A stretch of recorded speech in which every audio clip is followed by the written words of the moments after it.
Tässä haetaan sykkeitä sitten tämmöstä niinku jyrkän nousun tulemista, että niinku kuitenkin se, tää on hyvin lajiomaista, että nousu on riittävän jyrkkä ja sitten joutuu niinku punnertaa sekä jalolla että käsillä. Tätä hommaa on tehnyt, harrastanut lapsesta saakka, niin se on niinku elämäntapa ja siihen tulee niinku jonkunlainen riippuvuussuhde tähän liikuntaan ja itsensä rääkkäämiseen. Ja sitten tietysti se, että kun sitä kilpailutasolla harrastaa huipputasolla, niin se kehittyminen ja huomaa, että kehittyy ja pystyy tekemään yhä parempia ja kovempia harjoituksia, niin sitä kautta sitä motivaatiota saa. Meidänkin perheessä siihen on totuttu ihan vuosien varrella ja sekin, että pitäisi sitä jotakin muutakin työtä sitten tehdä, jos ei tämä olisi, että aikaan se meni siihen.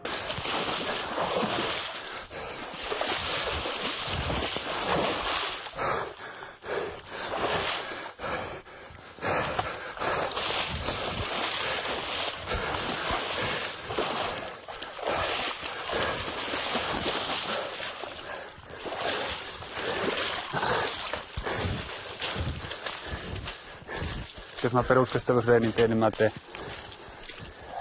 3–4 tuntia ja sitten kovemmat harjoitukset on